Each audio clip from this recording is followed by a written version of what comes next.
So cool. How many are not from Colorado?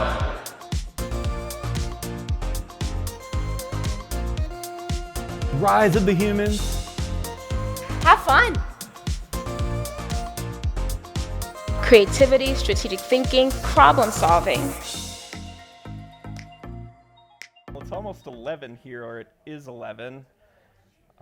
Last folks coming in, we're doing an interactive session here, so if you have a memorable implementation issue, either tech or people, it looks like it's trending a little more people, which is what I was kind of hoping. Feel free to write it on a Post-its, grab a koozie or a sticker, and we'll get started here. Feel free to run up as I'm talking, no problem. Trying to keep an eye on these as we go. So, perfect, thank you. All right, and we'll get started. So, welcome everyone, thank you for coming. This session is about enablement. It's a term that was used yesterday in a partner session as well. And it's really about how we can focus on end user adoption throughout the entire discovery to go live process. There's lots of deliverables we all work on as either consultants, admins, any job in this world, and I'm trying to tie them all together so we work down, ultimately pointing towards end user adoption. All right. Thank you to our sponsors. We would not be here without them. I know the tickets here are only $99, and thank you to these folks for keeping that price low for us. Okay, so an introduction. My name is Michael Brandwein. I am a managing partner at Artichoke Consulting. Mike over here is a partner with me, and this is my wife, Allie. She's our marketing guru. So my background, I worked at Accenture, NetSuite, Oracle, worked at a couple smaller consulting firms, and tried to take lessons learned from those big guys, what they do well, but also what they don't do well, and package that up into this tight little 40-minute session. And at Artichoke, we're trying to live and breathe these values, trying to, maybe not do things the fastest up front, but do them the fastest overall by doing things right the first time. I'm hoping to convey some of that to you today, walk through some of these problems, and hopefully you have something good to take away. I got my dog up there. We living in Portland right now. In 2015, we moved from Minneapolis. We were looking at Denver first, but maybe some of you know they banned pit bulls, so that cute little girl wasn't allowed here. So we ended up in Portland. And last time I was here was for my bachelor party, which was 2015.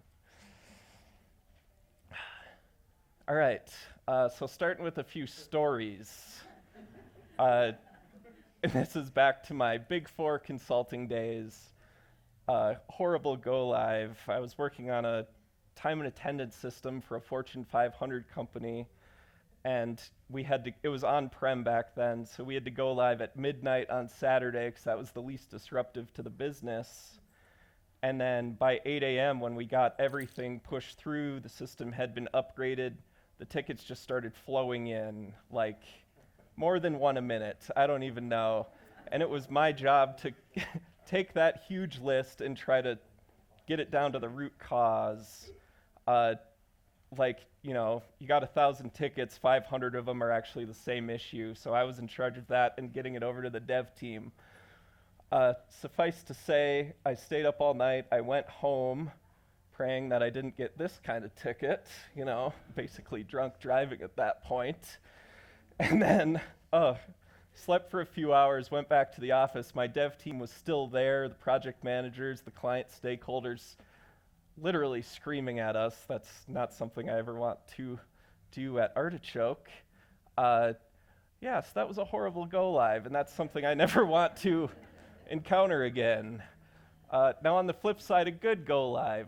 Same system, same consulting firm, also a Fortune 500 retailer. You couldn't have even told that we went live. Like, day before, we're all ready, we got our deployment plan. Day after, I'm sleeping. I was like, I didn't have any work planned that day because I'm on hyper support. So what's the difference here? And that's what I'm hoping to talk through today. All right, so done with the intro. Let's get into the process itself, which we've termed as enablement. We'll see if that name sticks, but we're going with it for now.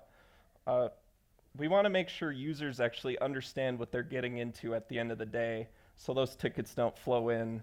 There's two sides to this coin. Does the tech work? Which hopefully you've done your testing. But also, do the users understand what they are getting into? Because those tickets will flow in if they don't understand, but the tech works. So this process tries to hit both of those things. All right, so what is enablement? It is a process that it complements Agile and Waterfall. I'm not trying to replace these systems that we all know and maybe love or maybe don't.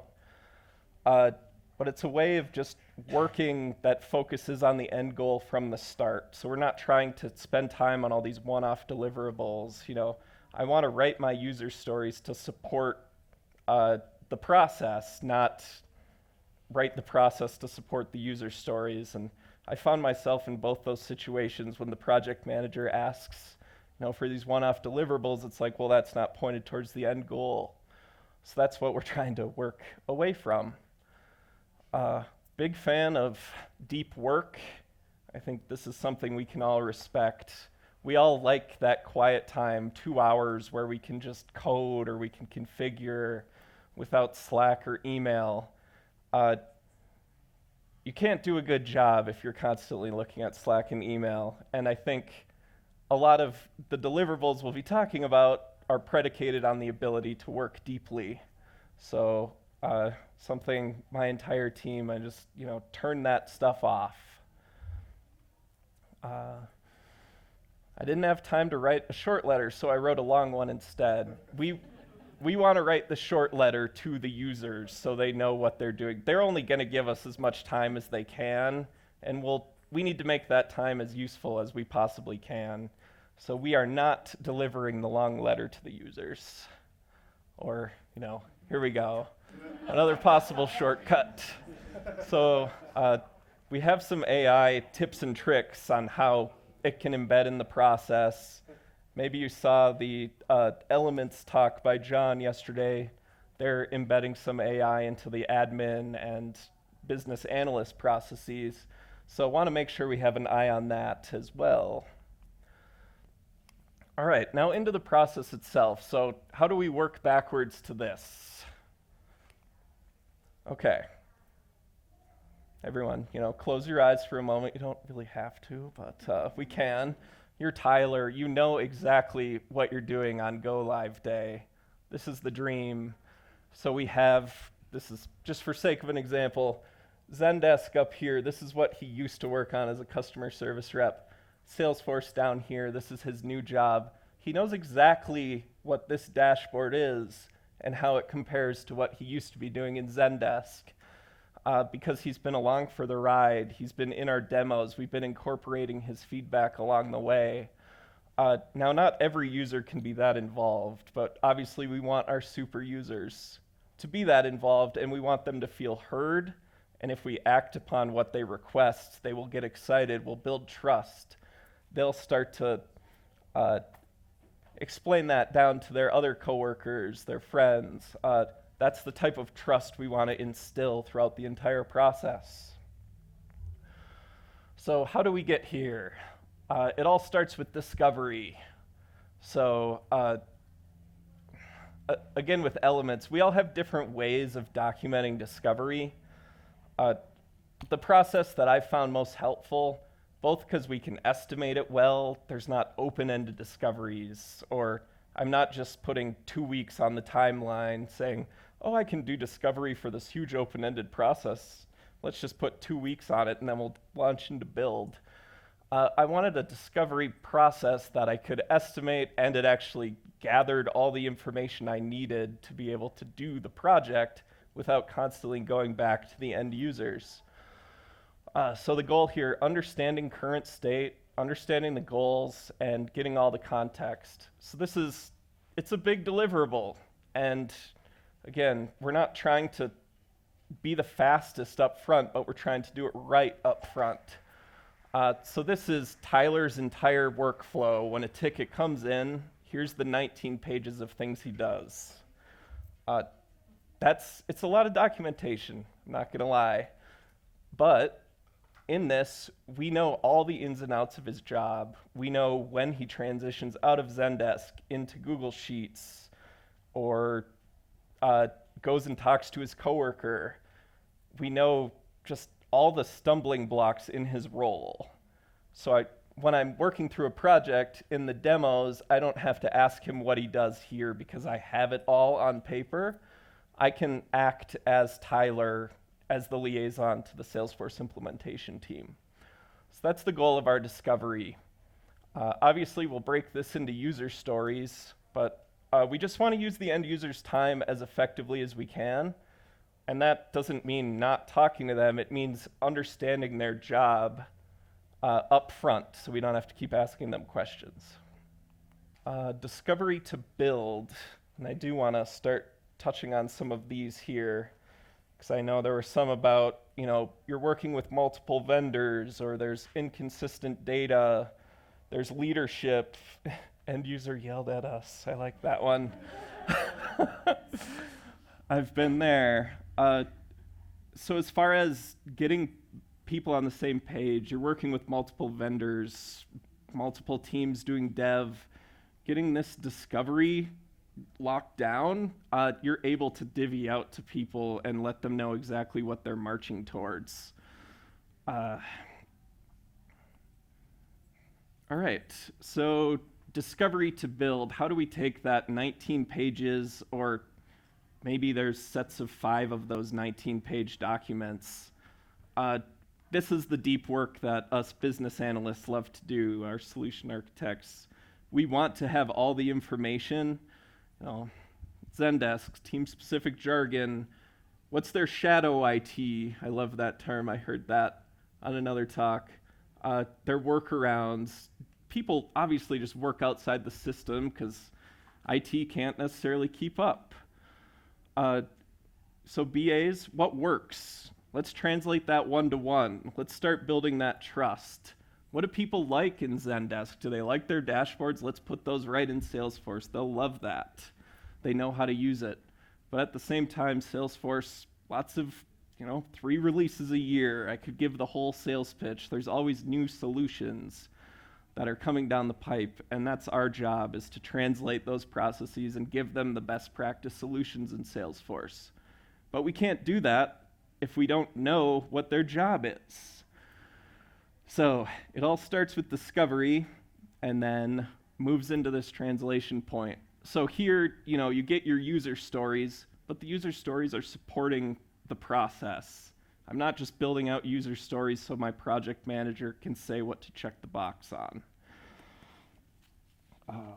This is a good point. I saw someone wrote up here, inconsistent data. I know international, I saw up here, different data flowing in. This is a good point to standardize that before you get to testing and to build. Here we're pre-build. So we haven't even touched the keyboard yet. I'm a BA, that's my background. That's kind of my favorite part of the job. I like leading the projects through this point. And if I can work deeply here, it pays off tenfold down the line. All right, so the build deliverable.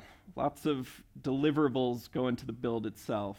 We have user stories, test criteria. Maybe we string those into a Visio, or we're using universal process mapping. Whatever your process is fine. But ultimately, I want all that build to point towards how are the users going to use it. So this was Tyler's from a couple slides ago, the user guide that he helped us build. Zendesk up here, 1, 2, 3, and 4. Salesforce down here, these 1, 2, 3, and 4 relate to these functions. On the side, we have what did 1, 2, 3, and 4 do, and then what are the differences here. Training documentation is often an afterthought in projects. Like discovery is 2 weeks up front, training documentation is maybe 1 week at the back. For us, training documentation is our deliverable. So with this user guide, there's a couple niceties about this that flow into user stories and just kind of keeping your build pointed in the right direction. So when, let's just say, my senior consultant is doing configuration, they know exactly what their test criteria is. So as part of their job, and again, they're not getting bombarded with Slack, is to make Salesforce either match Zendesk or we know what is translated, what the differences are. And they know to build to this goal. We have built-in acceptance criteria because we know from the discovery document what the pain points were. And then we know we need to document in a way that users understand how that is done in Salesforce. And this all builds right into the training documentation. I've worked with a lot of developers that don't communicate with me like this. So they hand me a piece of functionality and I don't know how to use it. And it's my job to tell the users how to use it. I need the developer, the configurer, to tell me how it's done because then I know they tested it. I know it works. I can then tell it to the end user. Then I'm delivering the short letter. Yeah, maybe you can tell I'm a little passionate about this. Oh. And again, this takes time, but it's something that we can estimate because we know, let's build in that 20-30% buffer to get the documentation right up front. And then I can be clear with the client or with my internal stakeholders how long this will actually take and not just give wishful thinking deadlines. All right, now we're building into our demo. This is a dream scenario. I'm not going to say we pull this off every single time, but it's the goal. We want to get the users in to do live testing. There's no better way to do demos than to actually, let's just let the users screen share, get into the system and show us what they like and don't like, work through their workflows, and we just listen.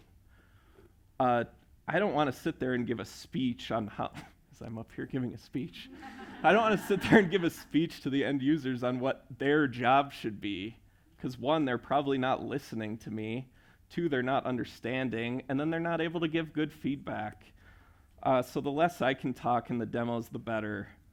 I think that's a good just term to take away from this slide. The less me as the consultant can talk in the demos, the better.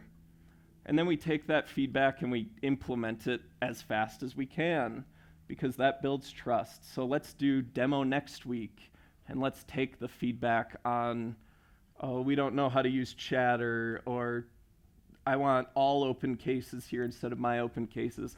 Let's just get that into the system right away so the users know we're listening to them. It's amazing how that interaction can build trust so quickly. And then next thing you know, I'm a peer.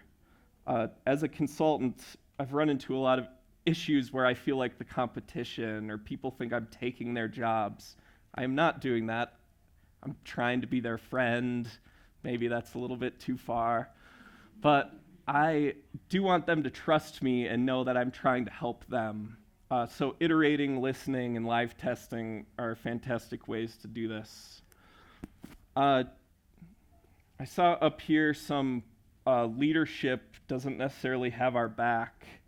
That's a very common issue and one that's very hard to get over. But when you build trust with the users and they can start having those conversations up, like, hey, we love the artichoke team, or hey, we love the slalom team, that, you can't just tell a leader to support you. You have to do your best, do everything you can to work towards that. Building trust is the best way that I've found. Goals for UAT. So we've gone through demo. I know I've passed over the actual build portion. I think a lot of us are Salesforce experts in the room, and we're good with the hands-on keyboard stuff, and a lot of other sessions here are talking about how to use metadata or how to use Omni Studio that just ended. So we're kind of passing over that today. I love using Smartsheet for my user stories, so I'll just make that quick plug.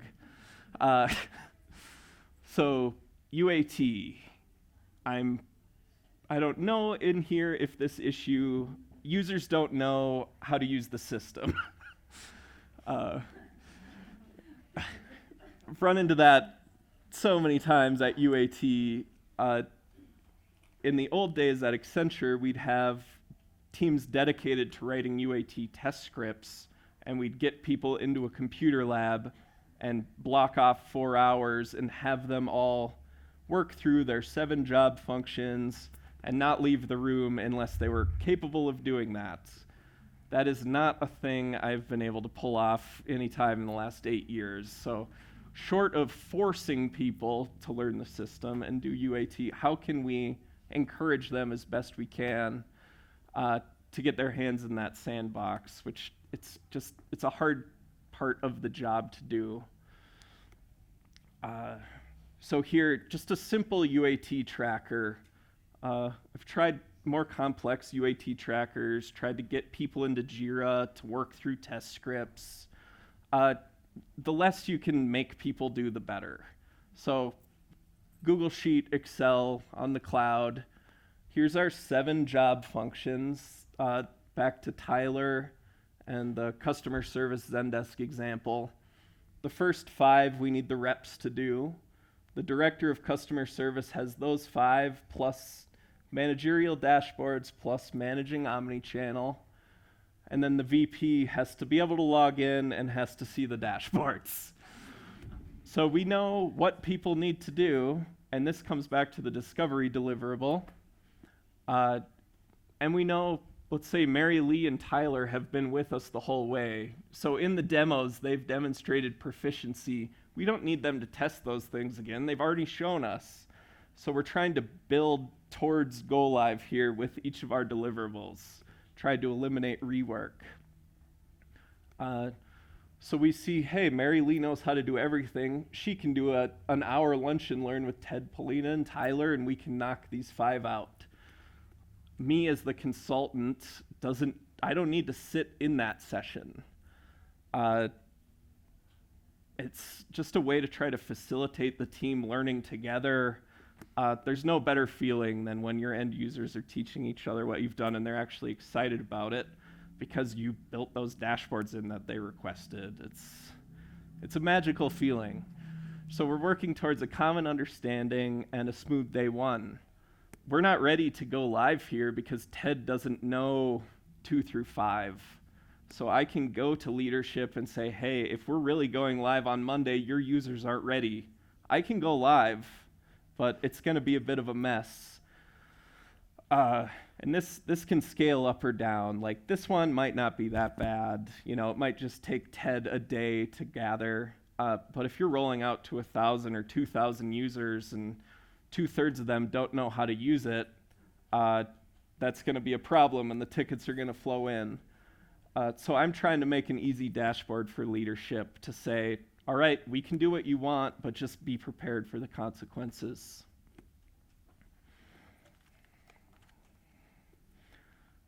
All right, so we've made it to go live. Hopefully Tyler here is excited. He's ready to do his job, and Salesforce actually makes his job and life better. Cases are getting routed to him correctly. You know, people have the skills, and the questions are being sorted out to their skills. All right, so that's the process.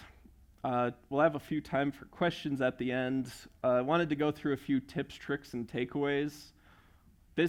What I've just talked to, this is amazing if you can pull it off.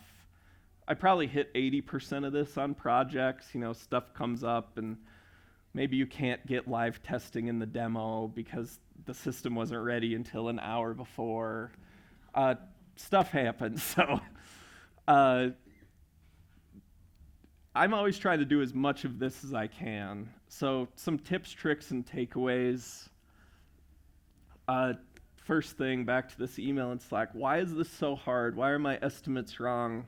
Why am I so stressed? To me, this is the answer to all those questions.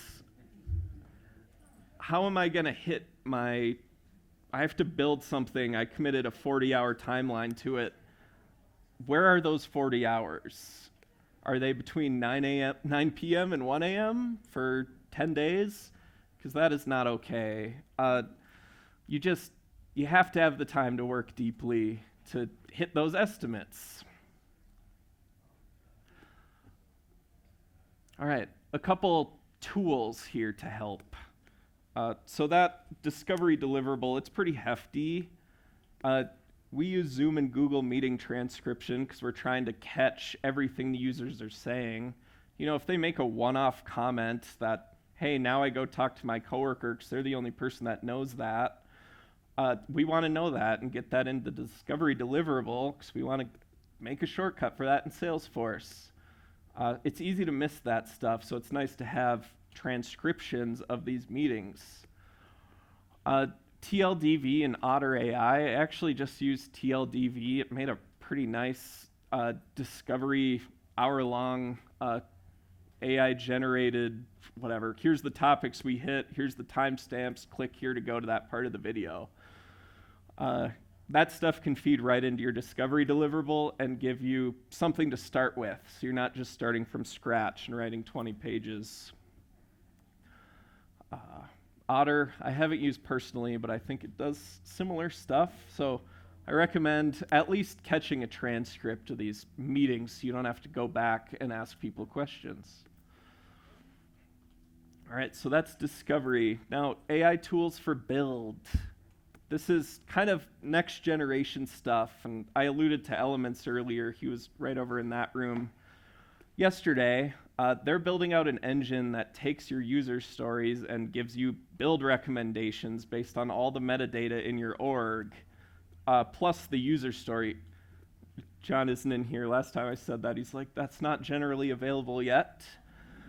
But it will be as soon as they can get the tokens worked out with whatever LLM they're bouncing these ideas off.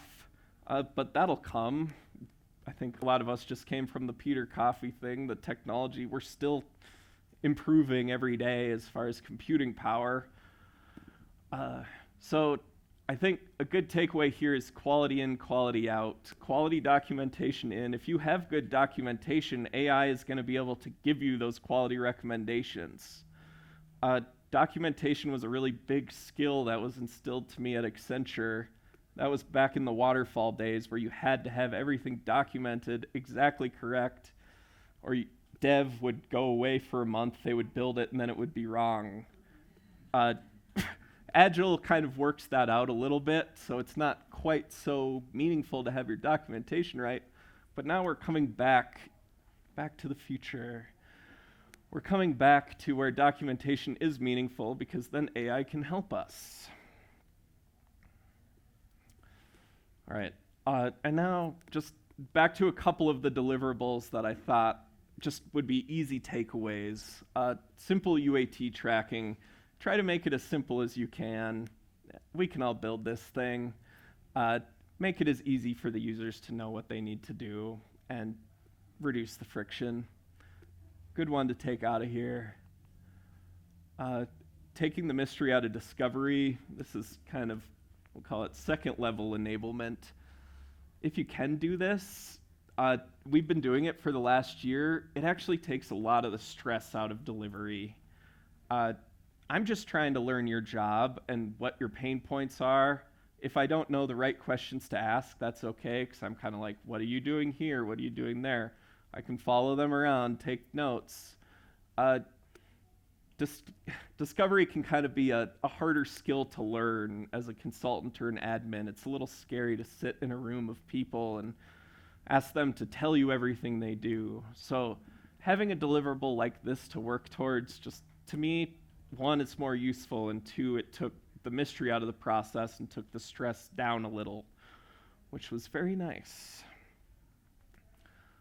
Training, okay, here's just, the gold standard. If you can get to this user-based role guide or role-based user guide, potato, if you can get to this for all your users, you're going to know that your system works and that your users know what they're getting into.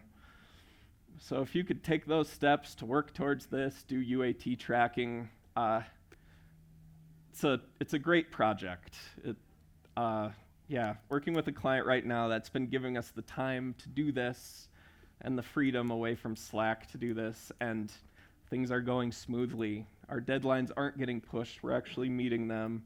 Our estimates are being hit correctly. All right, last thing here before Q&A. I think this says it all. It's not always easy to turn off your email or tell your boss you just need a couple of quiet hours. Change order management. So this is a little bit adjacent to what I've been saying, but it's how I like to manage projects rather than estimating by item.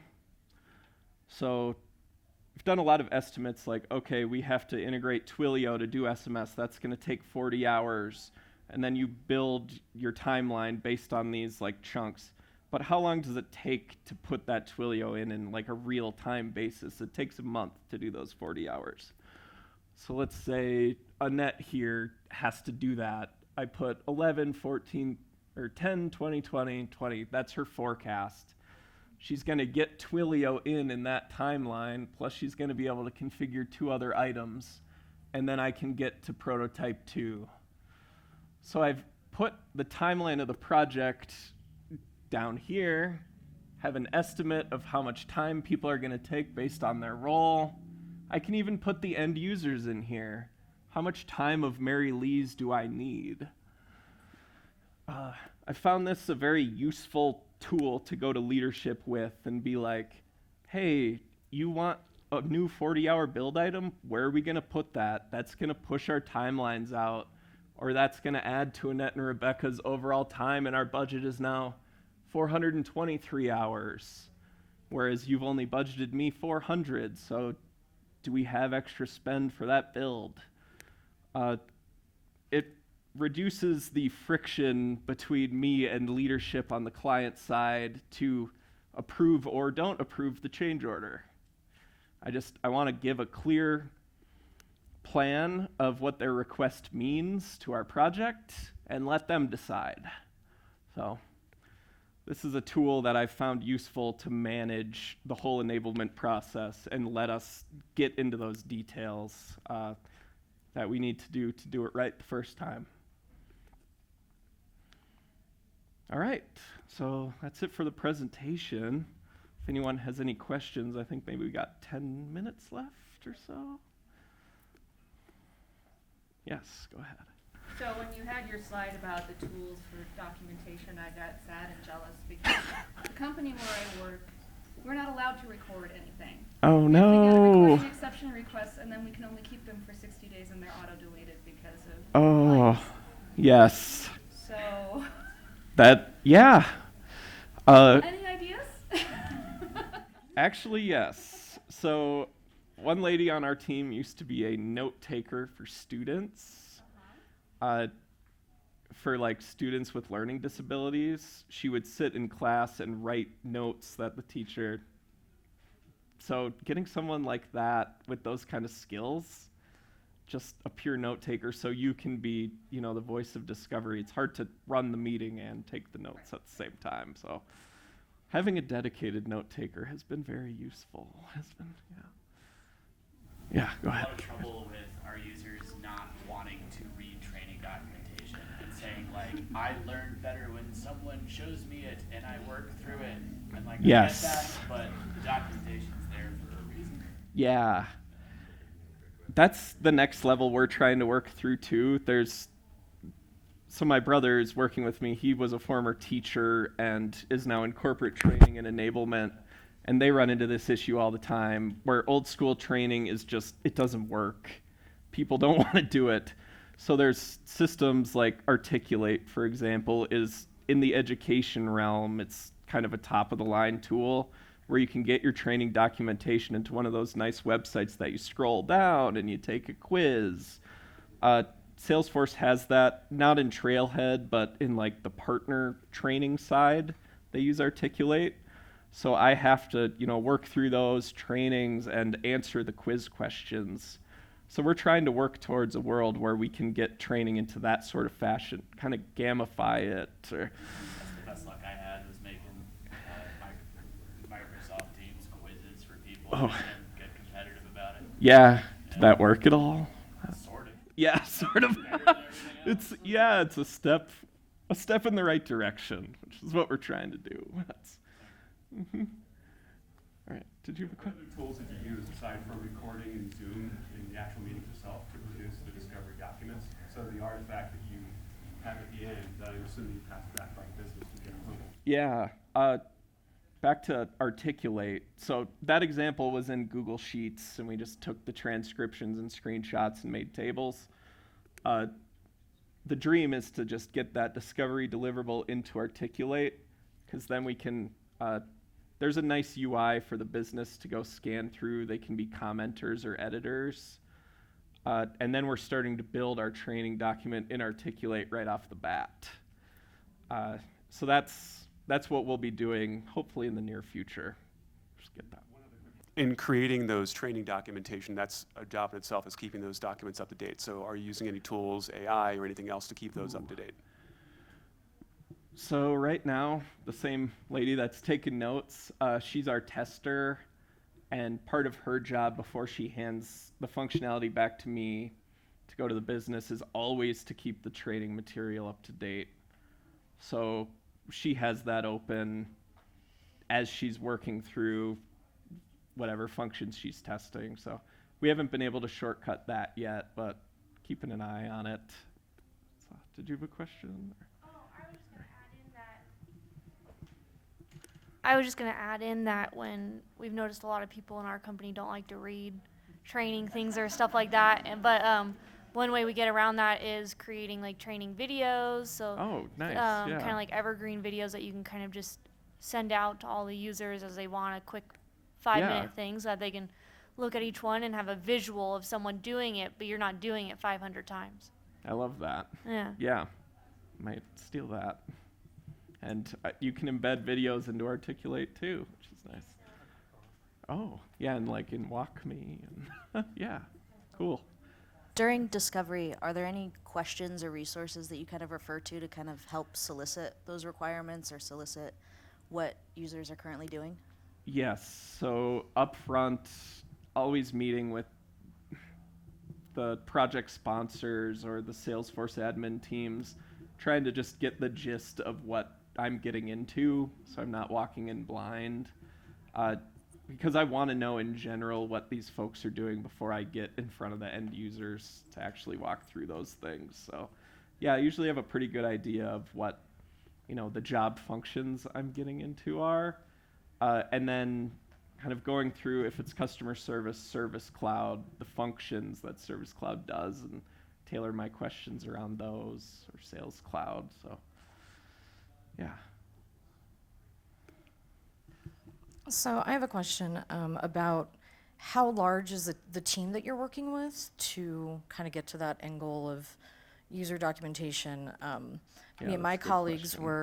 we're a team of 3, and we Yeah. have 500 users that are not particularly computer savvy.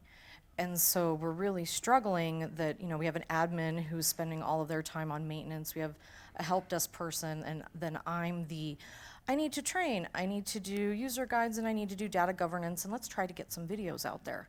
Yeah. Yeah, so I'm just curious, you're probably gonna say better time management and, learn to stop checking your email, but I guess I just wanna get your take on if there's any kind of, tips or tricks that we can implement, because right now we're still, I hate the expression, but building the plane as we're flying it. Yep. Yep. So, and it's really frustrating and soul crushing. Yes. So I have a team of 5 that I like to work with on projects, and some with less hours than others. I'm kind of in your role where I'm the liaison to the client, and everything funnels out and back through me to go to the client. Have a senior consultant doing the configuration itself. I found it incredibly challenging to be both the liaison and the person configuring. because I'm kind of in the hive mind, checking my email, getting requests in, and being the person that lets the senior consultant do the deep work. And then we have a junior consultant just doing the testing, the documentation. So we've segmented our roles that way. And then my brother is the corporate trainer, so he's always got his lens on how can we feed this stuff back. And it's been incredibly helpful. I mean, we're all IT folks training. We're not trained in corporate training, but we all think we can train people. But from what you guys have said, it's not that easy. So it's been nice to have someone on the team with that skill set and a dev to, dev when needed. So yeah, tips and tricks. I think stratifying the roles a little more like that. And maybe if you can yourself get out of the config a bit so you can be more the manager. That's not my role. Okay. Yeah. Yeah. Yeah, so that's what's worked for me, is really stratifying the roles and giving people clear direction so they themselves can go turn their email off. Yep. All right, anything else? Cool. Well, thank you all very much. This has been great.